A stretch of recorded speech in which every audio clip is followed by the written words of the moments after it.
Hello everyone, आज की video में डिस्कशन करने वाला हूं मणिपाल इंट्रांस टेस्ट MET 2025 के सिलेबस के ऊपर। इस वीडियो में कंप्लीट डिस्कशन करने वाला हूं मैं केमिस्ट्री के ऊपर।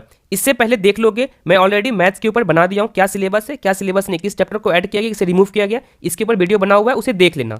इस वीडियो में कंप्लीट बताने वाला हूँ केमिस्ट्री में किस तरह के MCQs आते हैं, यहाँ पे किस तरह के न्यूमेरिकल आंसर टाइप के क्वेश्चन आते हैं, कंप्लीट बताने वाला हूँ। देखो मैं बता दूं, अगर मणिपाल एग्जाम को टारगेट कर रहे हो एटलीस्ट सिलेबस को पहले देख लो। जेई का सिलेबस, मणिपाल का सिलेबस थोड़ा डिफरेंस होता है। यहाँ पे देख लोगे मैक्सिमम क्वेश्चन रिपीटेड होते हैं या थ्योरेटिकल रहते हैं। यहाँ पे कॉन्सेप्चुअल क्वेश्चन ज्यादा नहीं आता है। अगर मेमोरी बेस्ड क्वेश्चन तुम प्रैक्टिस कर लोगे, अच्छा रैंक यहाँ पे लेकर के आ जाओगे। मैं कैसे इस बात को कह रहा हूँ मैं ये बता दूं, ईयर 2020 से तुम देख लोगे 2024 तक जितने भी क्वेश्चंस MET एग्जाम में पूछे गए सारा का सारा मैं कलेक्ट करके रखा हूं, चाहे वो एग्जाम का क्वेश्चन हो या फिर मॉक का क्वेश्चन हो या फिर बच्चे के द्वारा दिया गया फीडबैक। मैं बता दूं, मणिपाल एग्जाम में बहुत ऐसे बच्चे हैं जिसका रैंक अच्छा आया है। रैंक देख लोग, रैंक 2, रैंक 4, रैंक 47, ये सब बच्चे मेरे ही गाइडेंस में थे। सारा का सारा बच्चा का ना फीडबैक वीडियो मिल जाएगा, तुम डिस्क्रिप्शन में मेरे वेबसाइट का लिंक मिलेगा, तुम वहां पर जाकर देख सकते हो। बस इतना ही बोल रहा हूँ, अगर मणिपाल एग्जाम को टारगेट कियो, कुछ एक पैटर्न को देख लो, एक रिसोर्सेज को देख लो, अच्छा से तुम यहाँ पे स्कॉलरशिप ला लोगे। स्कॉलरशिप मतलब तुम फ्री शिप यहाँ पे पढ़ सकते हो, मतलब तुम 100 के अंदर रैंक अच्छे से लेकर के आ सकते हो। और अभी अच्छे से यहाँ पे पढ़ोगे तो मैं दिखा दूं किस तरह के क्वेश्चंस है, कैसे मैं क्वेश्चंस को कलेक्ट किया हूं,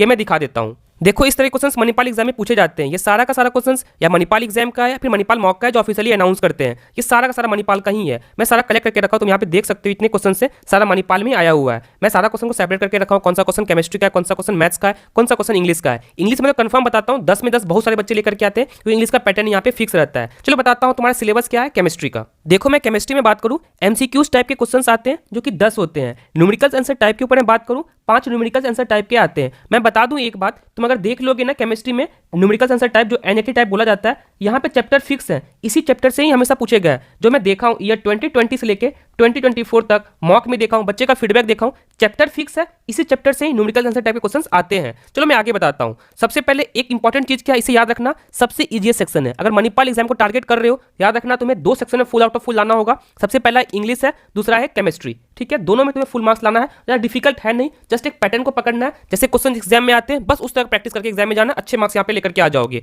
मोस्टली क्वेश्चंस पैटर्न फिक्स, मैं बता रहा हूँ केमिस्ट्री में क्वेश्चंस पैटर्न फिक्स रहते हैं और मोस्टली रिपीटेड क्वेश्चन पूछे जाते हैं। देखो मैं बता दूं, इससे पहले मैंने ऑलरेडी मैथमेटिक्स के रिगार्डिंग वीडियो बना दिया हूं, उसे देख लेना। वहां पे सिलेबस में कौन से पार्ट को ऐड किया गया, कौन से पार्ट को डिलीट किया गया, ऑलरेडी डिस्कशन कर दिया हूं। साथ ही साथ मॉक में कैसे क्वेश्चंस आते हैं वो भी बताया हूं, दोनों वीडियो होगा, तुम वहां पे आराम से चेक कर सकते हो। ईयर 2020 से 2024 तक मॉक के question, exam question, student feedback सारा मैं कलेक्ट करके रखा हूं। उस चीज को मैं अपने व्हाट्सएप चैनल पे भी शेयर कर रहा हूं कुछ को, और बाकी मैं कोर्सेज में तो डाल ही दिया हूं। और बता दूं, किसी बच्चे को डाउट आ रहा है मेरे कोर्सेज के रिगार्डिंग, मेरे से इंस्टाग्राम पे आके पूछ सकते हो। डिस्क्रिप्शन में मेरा कोर्स का लिंक मिलेगा, तो वहां पे इनरोल हो सकते हो। जैसे ही इनरोल होगी उसके मैं कॉल करूंगा, 1-to-1 सबको डिस्कशन करूंगा। किसी बच्चे को डाउट आ रहा है तो इंस्टाग्राम पे आके मेरे से पूछ सकते हो। इंस्टाग्राम आईडी है मेरा राज सिद्धार्थ, ठीक है, राज सिद्धार्थ 258 पे मेरे से आके पूछ सकते हो। बाकी कमेंट सेक्शन में पूछना, मैं ट्राई करूंगा मैक्सिमम बच्चे का रिप्लाई कर देने का। अगर मैं बात करूं केमिस्ट्री का, केमिस्ट्री में स्पेशली फिजिकल केमिस्ट्री, इसमें तुम देख लोगे मोल कॉन्सेप्ट को मत छोड़ना, इससे क्वेश्चन रहते ही रहते हैं। मिनिमम 2 क्वेश्चन रहेंगे, 15 में से 2 क्वेश्चन सिर्फ मोल कॉन्सेप्ट से ही आ जाते हैं, जैसा मैं ऑब्जर्व किया हूं। उसके एटॉमिक स्ट्रक्चर देखो, इसमें क्या होगा ना, फिजिक्स में भी क्वेश्चन आते हैं, केमिस्ट्री में क्वेश्चन आते हैं। इसी कारण से इस पार्ट को इग्नोर मत करना, ट्राई करना इसे पढ़ लेने का। उसके बाद chemical bonding and molecular structure, इससे पैटर्न फिक्स रहते हैं, क्वेश्चन भी फिक्स रहते हैं। मैं ट्राई कर रहा हूं कुछ अपने व्हाट्सएप चैनल पर शेयर करने का,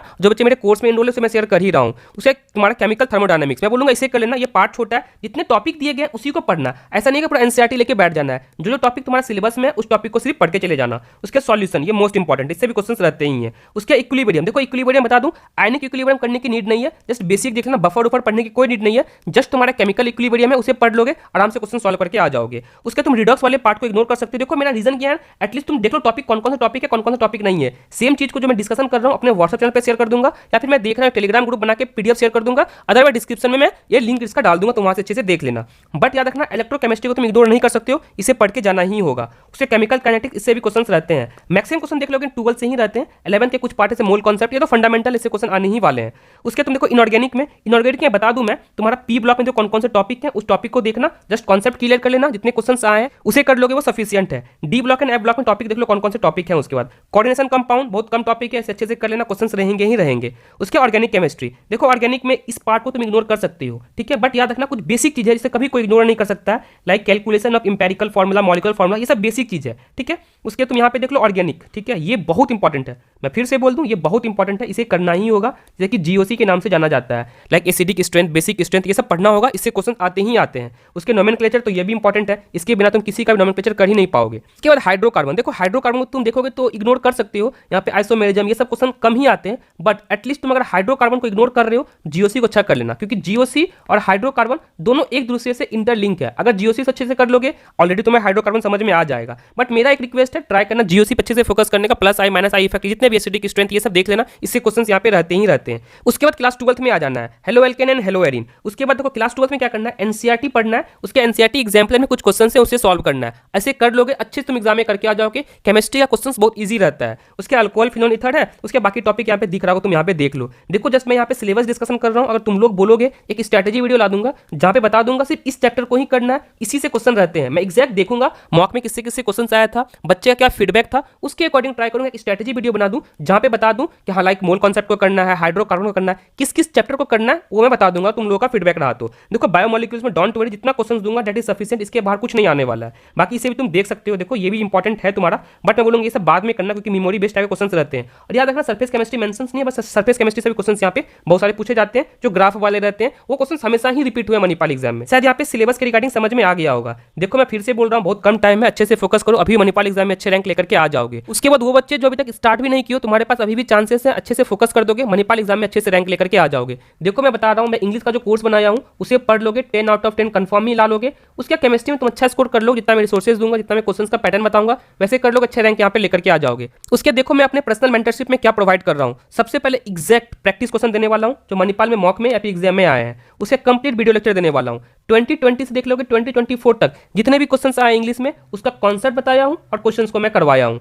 उसके बाद इंपॉर्टेंट क्वेश्चंस को प्रैक्टिस, लाइक कोई भी चैप्टर को तुम कंप्लीट कर लियो, उसके बताओगे भैया मैं इस चैप्टर को कंप्लीट कर लिया हूँ, उसके बाद उसका प्रैक्टिस क्वेश्चन दे दूंगा। ऑल नोट्स, जितने भी इंपॉर्टेंट नोट्स होंगे, चाहे वो इंग्लिश का हो या फिर केमिस्ट्री का हो या फिजिक्स का हो या फिर मैथ्स का हो, सारा नोट्स मैं प्रोवाइड करूंगा। जो इंपॉर्टेंट चैप्टर होगा उसे कंप्लीट काउंसलिंग मैं खुद करके दूंगा। लाइक मणिपाल में देख लोगे ना, बहुत सारे कैंपस है, मणिपाल मेन कैंपस है, बेंगलुरु कैंपस है, जयपुर कैंपस, सिक्किम कैंपस है, साथ ही साथ यहाँ बहुत सारे स्पेशलाइजेशन है, किसका प्लेसमेंट अच्छा है, किसका प्लेसमेंट अच्छा नहीं है, कंप्लीट डिस्कशन करने वाला हूँ। As a student of Manipal मैं अच्छे से गाइड कर सकता हूँ। उसके बाद मोस्ट इंपॉर्टेंट क्या है, 24/7 कॉलिंग फैसिलिटी रहे, कभी भी कोई भी प्रॉब्लम आएगा मेरे से फोन कॉल पे आराम से डिस्कशन कर सकते हो। जिस बच्चे को मेरे कोर्स में इनरोल होना होगा, डिस्क्रिप्शन में मेरे वेबसाइट का लिंक मिल जाएगा, तुम बच्चे का फीडबैक भी देख सकते हो, कोर्स से भी इनरोल हो सकते हो। जिस बच्चे को वेबसाइट में कोई प्रॉब्लम आ रहा होगा, डिस्क्रिप्शन में एक पर्सनल काउंसलिंग गाइडेंस का फॉर्म मिलेगा, फॉर्म को फिल करो, उसके बाद मेरा रिस्पॉन्सिबिलिटी है, जैसे ही तुम फॉर्म फिलअप करोगे या फिर कोर्स में इनरोल हो जाओगे, विदिन 30 मिनट मैं कॉल बैक करूंगा, अच्छे से बता दूं कैसे रिसोर्सेज को यूज करना है। बस मैं इतना ही बोलूंगा, जिसका सब कुछ सही चल रहा है डोंट वरी, तुम क्वेश्चन प्रैक्टिस करो, अच्छे मार्क्स लेकर के आ जाओगे। जो कुछ नहीं करके रखे तुम्हारे पास चांसेस है, तुम अच्छा यहाँ पे कर सकते हो, बहुत सारे बच्चे यहाँ पे किए हैं। अगर तुम लोग को स्ट्रैटेजी वीडियो चाहिए होगा, मुझे कमेंट सेक्शन में बताना, मैं ट्राई करूंगा उसके रिगार्डिंग वीडियो बना देने का।